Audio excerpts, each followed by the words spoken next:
Со писмо од затворот во Шутка, специјалната јавна обвинителка Катица Јанева бара сите предмети од СЈО да бидат предадени во јавното обвинителство.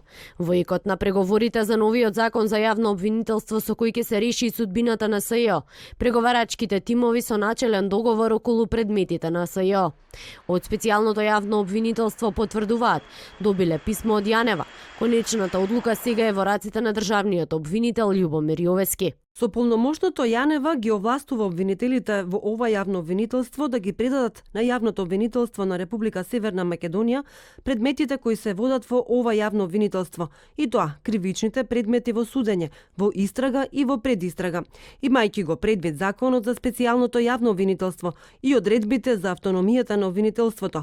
Во текот на денешниот ден ќе биде испратен допис до јавното обвинителство со цел запознавање на јавниот обвинител со ваквото полномошно, пошто ќе биде донесена одлука за евентуално понатамошно постапување. Писмото на Јанева доаѓа во момент кога власти и опозицијата и натаму се надмудруваат околу амандманите на ВМРО ДПМН за предложеното законско решение.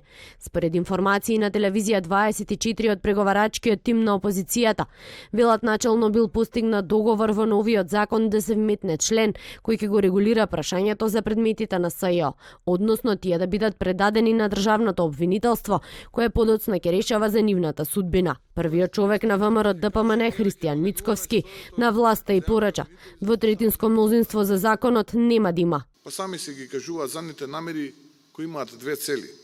Првата е политичка, да се пресметаат преку инсталациите во обвинителството со политичките неистомисленици, и втората е да го заштитат криминалот кој што ќе го стават позади себе, а обвинителскиот систем да им биде слуга.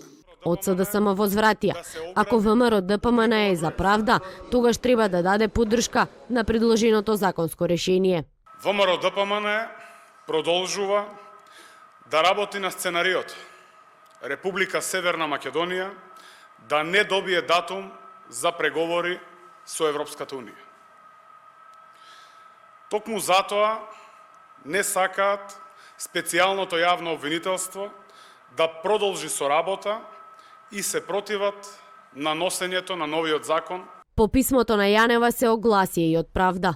Во целиот период досега Министерството за правда не коментира судски и јавно обвинителски одлуки, но во секој случај треба да направиме консултации какво влијание ќе има ова на одредени одредби во законот, околу кои дебатираме и дали треба тие да се менуваат.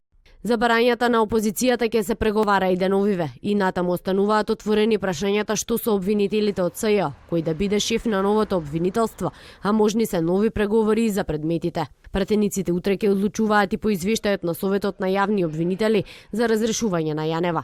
По денешната седница од Советот информираат дека барањето на пратеникот и председател на Комисијата за избор и именувања Илија Димовски за декласификација на извештајот е одбиено. До собранието повторно е испратен извештајот со печат доверливо.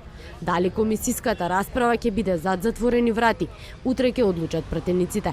На седницата ќе учествуваат само пратеници кои имаат безбедносни сертификати за работа со класифицирани информации.